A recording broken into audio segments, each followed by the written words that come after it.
What's going on, guys? It's Chad. Sorry for not uploading yesterday. I had to do some stuff, but I've got some good news recently. So I was under the impression for the longest time, because I was hearing about, some leaks and rumors about, when the new Dark Pictures game was going to end up coming out. And I was actually expecting it to be in October because, that just makes sense. Been in October before. And since it's a scary game, that just makes sense. I was under the impression with some of the stuff that I had to do in October, along with these games coming out and stuff, obviously with Modern Warfare 2 coming out, the new Dark Pictures, I was thinking that I was going to be in this situation where I'm going to have to delay the Dark Pictures and do all this shit. But now, since they ended up moving the date from what I believe, it was right around the time of Modern Warfare 2 I was hearing. So I was like really worried. But now they ended up releasing that trailer from like a day or two ago where they ended up announcing that the release date is actually in November 18th. Now the thing is, it's also rumored that Warzone 2 is going to launch around that time. Now it would have been really bad if it was like on the same day. That is straight up nothing but good news for me. Now it'll be able to be, spread out a little bit. And even if I am playing Warzone 2 at the time, even if I don't even get like the early access to it or whatever, just assume the release date itself at the latest, I ain't gonna be busy, I'm not gonna be out, and I'm assuming I'll literally be double uploading during Warzone 2. Right on launch, I'm gonna be playing Warzone 2, but you also have to assume that Warzone 2 is gonna be the most broken state possible right on release. Not to mention the rumors that we're hearing about it and how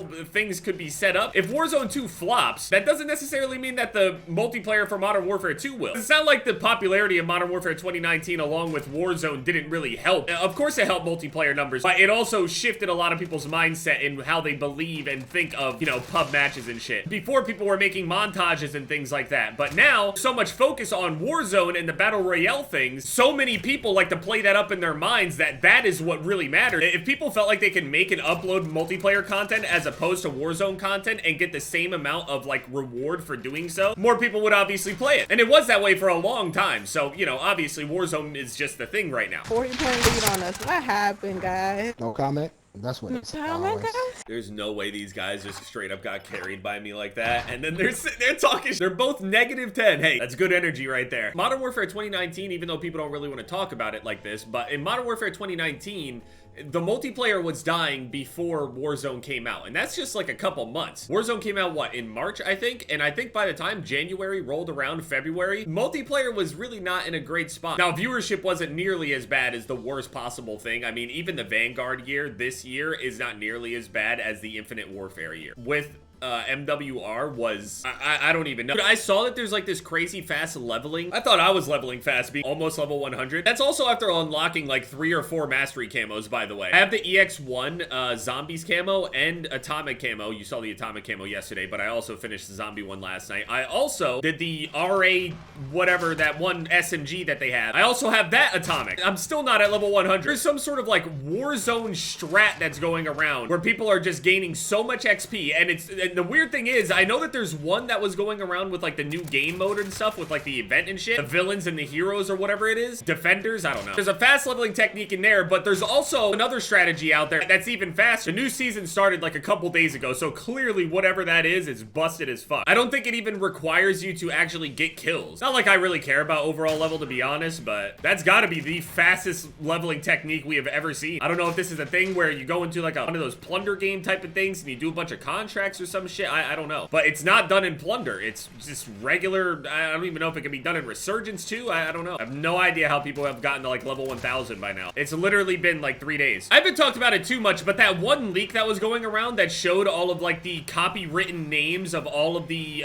stories that they're going to be doing for the Dark Pictures, for example. There's going to be a lot more of them. Will be good for at least the next few years if they just come out like every, I don't know, 6 months. I don't know how often they want to release them or whatever, but if we're going by how they've been doing it, yeah, I mean, 1 or 2 of them a year, and there's like at least like 4 or 5 ones that I remember off the top of my head that we haven't gotten yet. There's Craven Man, there's a spaceship one. We still haven't gotten the Devil in Me. That's the one coming up next in November, the one I was talking about. We recently had the Quarry, even though that's not a Dark Pictures game. Again, just super massive, just popping off. Even if the games and the story and all that shit is just really not that great or whatever, I mean, I don't care. I just like the games. I don't care how stupid or bad they are. I really like experiencing them like a lot of just scary movies. I don't really care if it's bad. I don't really care to learn too much about it before I play it. I just want to experience it straight out. I don't care if it's good or bad. It'll just be part of the experience. It's fun to me. Like, I don't think any of the Friday the 13th movies are good horror movies, for example. I really don't. Other than, like, the original twist of, like, the first Friday the 13th, figuring out that it's the mom and not actually Jason. It's this old woman whose son drowned. You don't know the motive until afterwards. Like, that's a decent twist. Okay, fine. But realistically, all of the Friday the 13th movies, they're not good movies necessarily.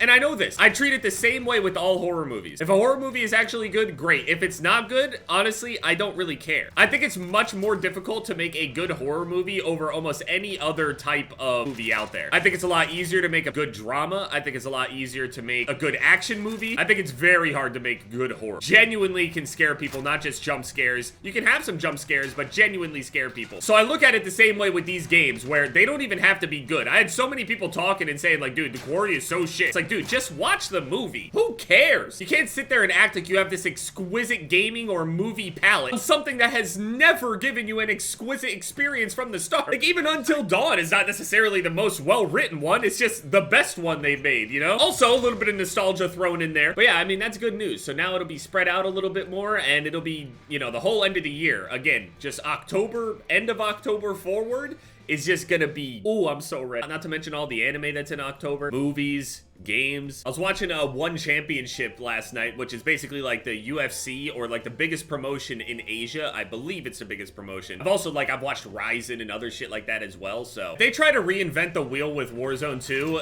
yeah, I think they're just gonna flop trying to do it that way, straight up. I don't know how they're gonna design the third map. I'm really hoping it's gonna be better than Verdansk and Caldera together. I hope that they can maybe take like the best of both of them. I don't really know how they would do that. I don't really know how they would make it make sense, but I mean, it's their map, their creation, their thought process, all of their great minds put together. I'm gonna be honest, a part of me wouldn't put it past them. This is not a rumor, but a part of me wouldn't put it past them to sit there and really harp on everybody with Verdansk. I wouldn't be surprised if they tried to bring Verdansk back in some kind of way, shape, and form. I don't really know how. I don't know if it'll be like an LTM thing. And I'm not saying for this Warzone, I'm saying for Warzone 2. Have you seen how many times they've remade Terminal and shit? Sitting in their spawn right there, and that guy hasn't moved that entire time. There's been a dude that was sitting right here that was just sitting there holding it the entire time. He was not moving at all. I watched him not get a kill for over 30 seconds straight, didn't shoot, didn't move. Any player that is okay with not getting a kill in 30 seconds should just, I'm telling you, everybody should just be playing crank. At all times, your character should just straight up die and explode if you don't get a kill in 30 seconds. I'm straight up. I can't wait to get back into the challenges here, and I'm really hoping that maybe the challenges are just made in a way that don't necessarily kind of encourage me to actually sit around and hide. On this game, they encourage you a lot. They have a lot of challenges where they want you to mount, they want you to get long shots, they want you to get things where they are encouraging you to sit back. Now, I understand that they do have challenges to go and get close range kills, for example. That should encourage you to move, right? Not necessarily. You can still just camp inside of a building and sit near doorways and things like that. Only have one way to watch, one way in. That's the biggest thing where the design comes in, where somebody is able to sit in a safe spot. Can they get killed in this spot? Can they get a kill in that spot? And how consistently does it work? A lot of really bad players tend to just consistently go back to the well. Over and over and over again. If something works, they just keep doing it. So an area, if they remember a lot of success in a certain area, they are of course going to keep going back to that area. They prey on people's comfort in doing that. They empowered it a lot. I mean, I put my complaints out there talking about it and shit, but ultimately, overall, from what we're hearing with Modern Warfare 2, I feel like it'll be a slightly better version, a learned experience, a quote fixed Modern Warfare 2019. It's not going to be perfect, though. For sure, it's not. They can make it perfect. I know exactly how to make it perfect, but they won't. Because overall, that's just not best for their overall game. They got to hook people as well. So there's no way that these challenges are going to get that much easier. I think they're going to continue keeping the challenges turned into some sort of time sink, because they have no other way to really keep people on multiplayer the other way anyway. You got 3 lanes, so that's going to help with pace and stuff like that, and in terms of knowing exactly where people are going to be. Even though Shoot House is pretty, like, 3-laney, and there's a middle, there's both sides, and they both kind of all got their own style to them. This side's a little bit more close quarters, the other side is a bit more of like a wide swinging kind of thing. Then the middle is just like this nice long line of sight. It's not bad, but it definitely still has its issues, where sitting back and camping is so fucking good that they literally have no reason to move. Like, they spawn in their spawn, And their spawn is so awesomely made and so safely made for them that they know for a fact they can't die from a certain way. That's a good design. So you've given that player all of these benefits. Now tell me, what is their benefit to actually moving? They don't have any. Now sure, they don't drop the most kills in the game by sitting back there, but again, those players don't really care. They don't get it. If they got a kill streak out there, I mean, they could get the most kills in the game. Yeah, look at I mean, look how safe it is right there. What the fuck is happening? I can't wait to see more of this in Modern Warfare 2. Bugs and glitches and experiences and fucked up metas and stuff like that are a way to remember a game. So I'm sure we're gonna go through our own fair share of all of that. I literally don't remember a single meta in Vanguard though. I'm just saying. I don't remember shit.